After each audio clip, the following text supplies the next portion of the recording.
Welcome to the Freedom Founder Podcast. I'm your host, Zach Duggar. Now, every year we often hear, what's your New Year's resolution? What are you changing in your life this year?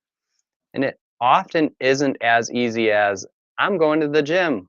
I'm going to go ahead and lose weight. I'm going to make a change in my daily routines because there's a lot more that goes into it.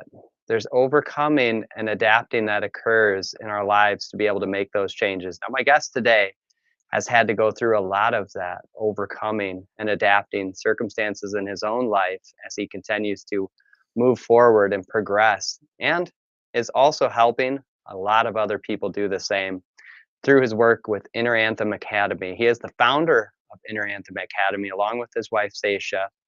16 years as a fitness professional with over 2,600 students worldwide, and has over 10 100-pound losers. Now, I want to welcome David Falco to the show today. Thank you for being here. Thanks for having me. I'm excited. Absolutely. Now, I love to get these conversations started with the entrepreneurs in regards to kind of your early part of your journey.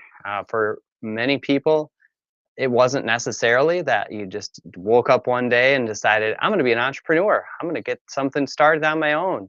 How did you get started in entrepreneurship? My whole life has been about adjusting. So, just a nutshell, uh, from childhood to Yeah. even now, currently, I ran away at 17.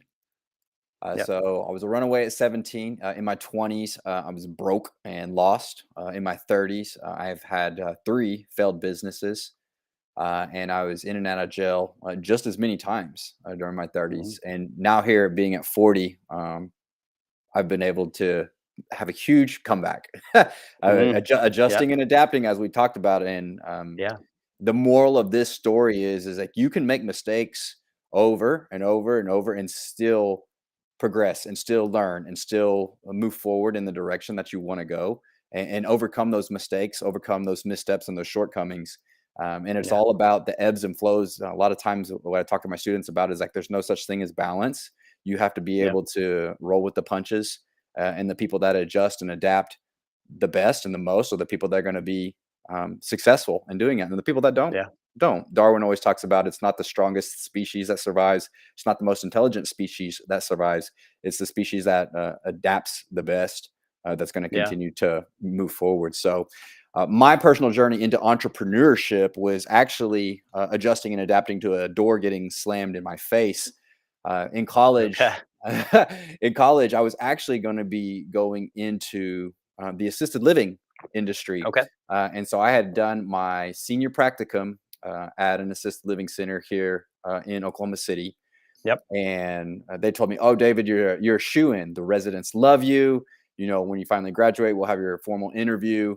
And he's like, "You're just like, we love you, we love you, love you." Yep. And so my senior, I didn't look in any other places. I was like, "Okay, I guess this is going to be it. This is going to be my first Right. position, my first job, so to speak, out of college." And so I just put Yeah. all my eggs in that basket. And then when the time came, when we did the actual formal interview after I graduated, there were two candidates. There was Mhm. myself, and the other young lady was the daughter of one of the executives at the Okay. facility. And Yep. long story short, I was not chosen, and Mm. so that door Right. was slammed in my face, and I didn't know what I was going to do. I had no clue. Right. Like I said, I had not looked anywhere else, planned for anything else. I thought this was it. So here I was, just shrugging, being like, okay, well, what's next? What Yep. ended up happening was I used my graduation money for probably about 2 months, maybe three, just squeaking out, and well, that started to wear thin. And Sure. and Right. then eventually, like, I got to do something. And so I actually, my first job was at GNC at the mall. And Okay. so I'd only got that position because one of my other former teammates had a position. One of the other ones is like, dude, they're looking for somebody. You know, it'll be, super easy at least to get you rolling. And so Yeah. that was actually selling supplements was actually my first job post college. Okay. Working at Penn Square Mall. Um, Does GNC still exist? I don't know, honestly. I don't I either. do. Maybe I don't know. I think they do. I think they All do. right. But yeah, So that you're was at my GNC. Yep. yeah, working at GNC at the mall. And that was in September of that year. And then at the end, it was August, September. At the end of September, I'd Yeah. always still trained because of athletics too, as well. Sure. A lot of my, I don't even know a lot of my students even know this, but I was still training at the facilities at the university. And Okay. one day I went up for a training session, and on the door of the entrance, it said, "Trainers wanted. Yep. Call this number." Da da da da. One of the former basketball players at the university was actually an owner of a private one-on-one studio downtown Oklahoma City. It was a Fitness Together franchise, Okay.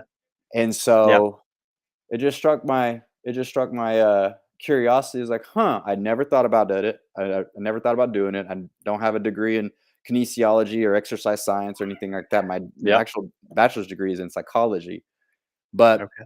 here I am at GNC. I was like, well, let me just see what this is all about. So I called them up. Hey, come on down for an interview. Yeah. Went downtown, did the interview, and they were only looking for part time. However, there was another franchise studio that they knew the guy was looking for positions too as well. So they referred me to the Westmore studio, Okay. and went up there, had the interview. They hired me that day.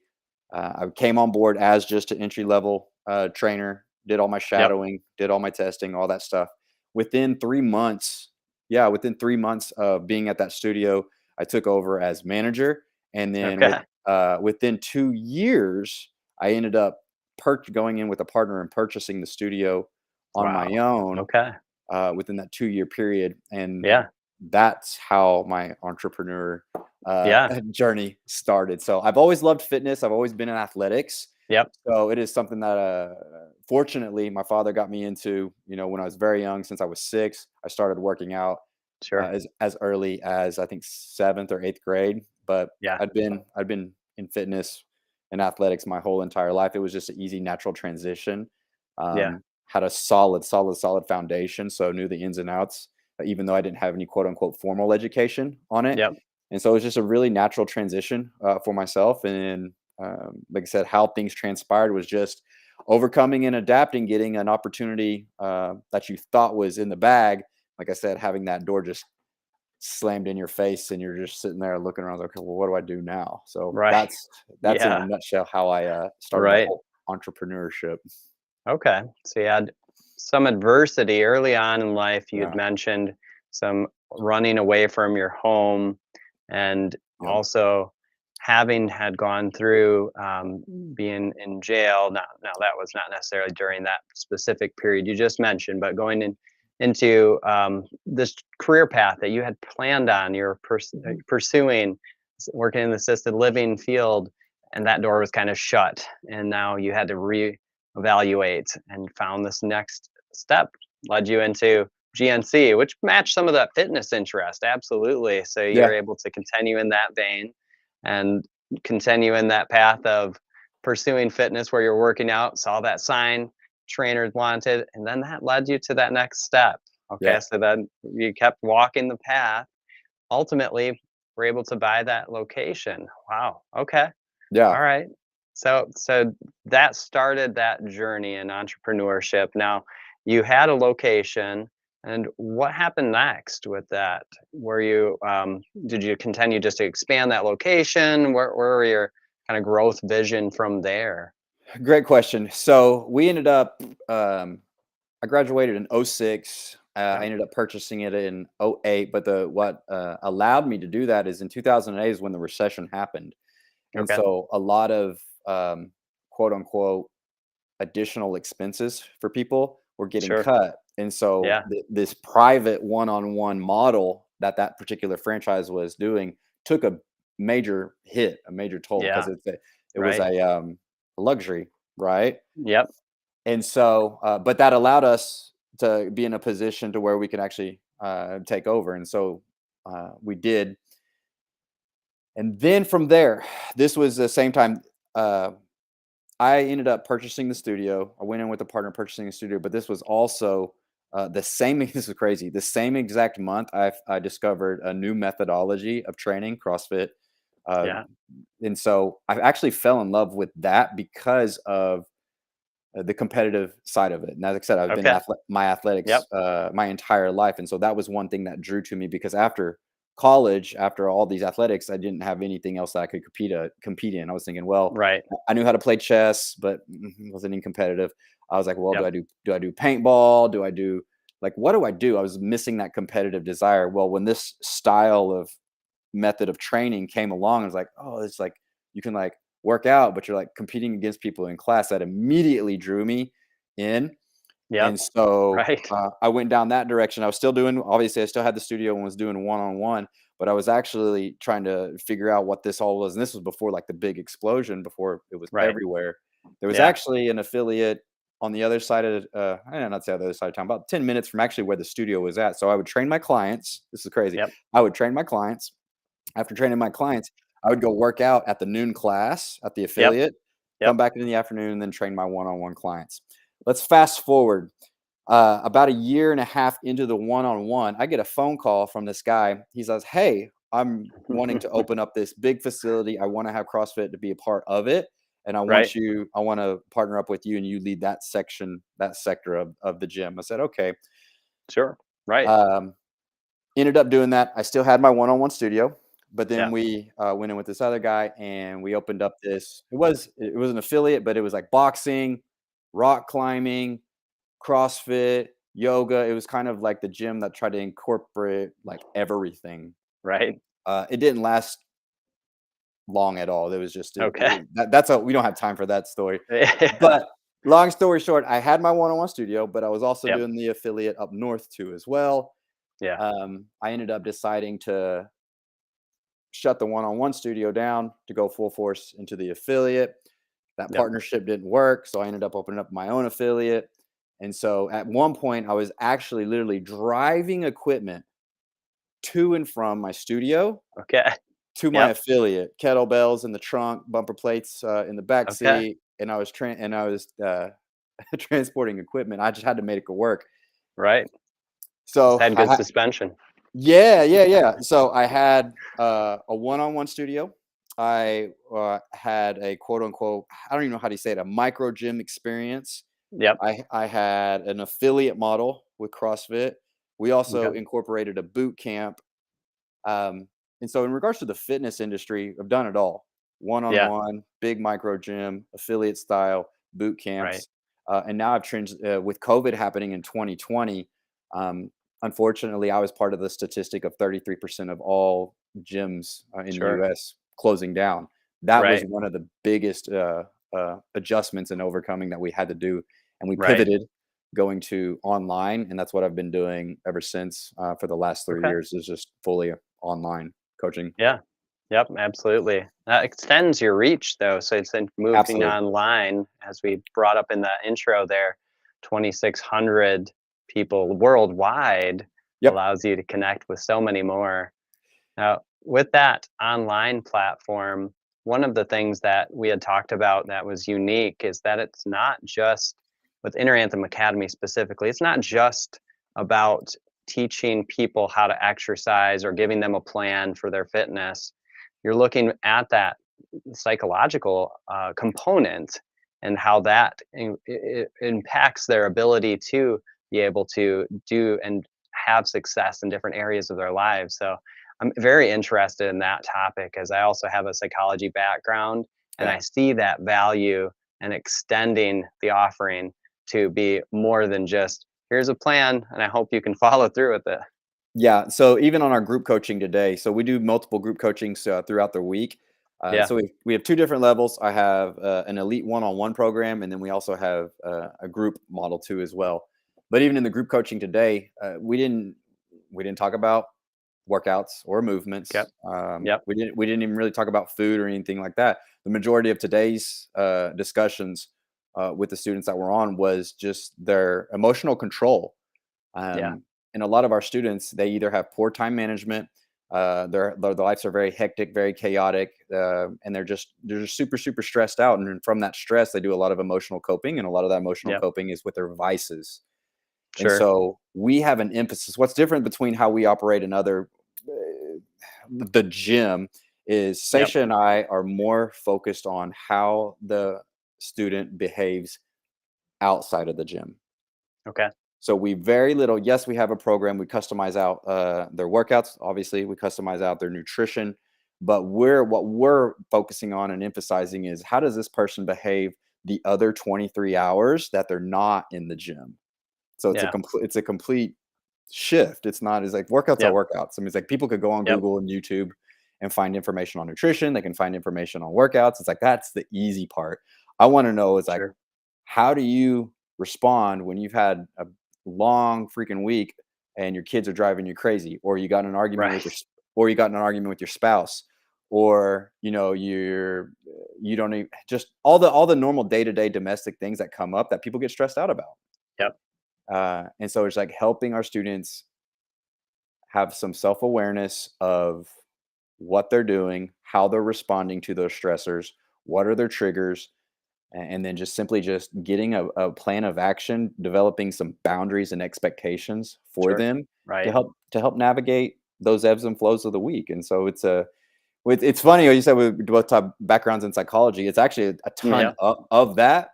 It's more Yep. I would say it's actually more psychological than it is exercise science or kinesiology or any of that stuff. It's just like Okay. again, our emphasis is like how do you behave on the weekends? How do you Yep. behave when you're stressed out at work? How do you behave when your kids are, driving you crazy and you just want to just pull your hair out? It's like those are the moments when people tend to go towards their vices. That's what we're working Yeah. on them having better self-control. Let's hit on that one topic right there. You said working with people on their vices. You've had to personally overcome some things in your own life that also had impacted you. You mentioned having been in jail on a few occasions. Yep. Talk about that overcoming that you've had to do in that area as well, because I think it also has a solid value when people realize that what they're seeing right now is okay, you've transitioned from these gyms, now you're doing this online program, 2,600 people. That didn't mean you didn't have to continue to overcome and adapt to things that were continuing to occur in your own life. So one of those being challenged with alcohol. Absolutely. Yeah, and so, I've been in and out of jail 3 times, as an adult, and they're Yeah. all alcohol related. Yep. Poor decision making. My personal relationship with my vices, I'm an extremely disciplined, Hmm. individual, but I'm also, I have an extreme personality, and Yep. so, even for me in these pendulum swings, in my own rationale, I'm just like everybody else. It's like, you have that little voice. Oh, you deserve. It's okay. Just one won't Hmm. hurt. You've had a Sure. hard week. I deal with those same demons as Yep. everybody else. And so for me, like I said, extremely disciplined. But whenever I get into a more of a celebratory mood, I didn't turn Hmm. toward my vices to more of like necessarily cope. Yeah. But when I get in trouble, it's from celebrating and Sure. celebrating too Yeah. much. To the And extreme. yeah, yeah, and Yeah. I made some poor choices, Uh-huh. a couple times, and, it got me in trouble, and Yeah. this is the one things it's like I've had to, in regards to that type of lifestyle, I've completely turned a new leaf, and I've Yep. had to because, we've just had our 2nd child, Seisha and I, so, Yep. Zaman is 2, and then Lenny is 3 months, almost 4 months, and there came to a point where her and I've actually had this conversation, in the past, and she was like the one that got me is she told me the last time that it happened when I was acting a fool. Sure. She said, "David," he's like, "we have an amazing relationship except for when you act like this." And Hmm. she was talking about the way I acted the night prior. Right. And then when she told me that I don't know if that's how she put it, but it resonated with me deeper than it had the other times that we had had that conversation. Yeah. And I really had to do some internal soul searching. Is like when I told myself, is like this is a legitimate potential risk of you screwing up your family, David. Yeah. And I told myself, it is like, how stupid would you be if this was the reason? Like Sure. you don't know how to celebrate appropriately without acting a fool. It's like it was dumb. But since we had that conversation, um, haven't touched it. Yeah. I've been 1000% sober now for since October of last year. Um, Excellent. Thank you. Congratulations. Yeah. And here's the thing, like, I wanna, for the audience, you guys gotta understand is, Yes. like, even though I made that decision, there's always still temptation. Yeah. And whether it is like, if you're wanting to elevate your fitness, you're still gonna have temptation with food. If you're trying to Yep. get sober, you're still gonna have temptation with your vices.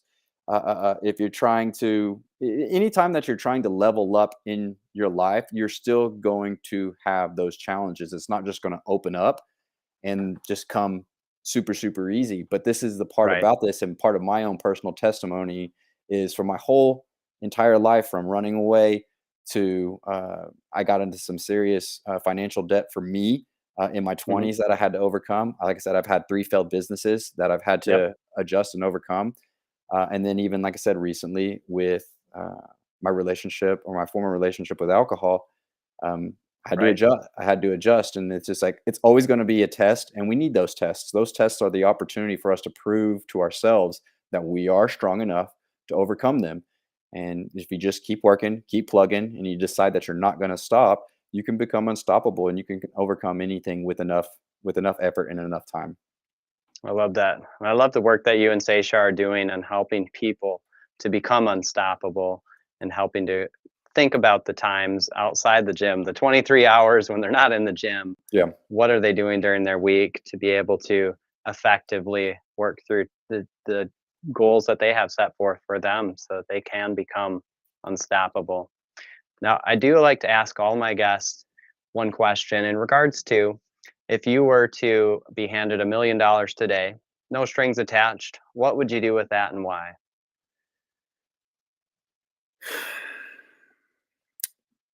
no strings attached. I don't know. I would actually. Here's what I would do. This is what I Yep. do. I would have a conversation with Seisha.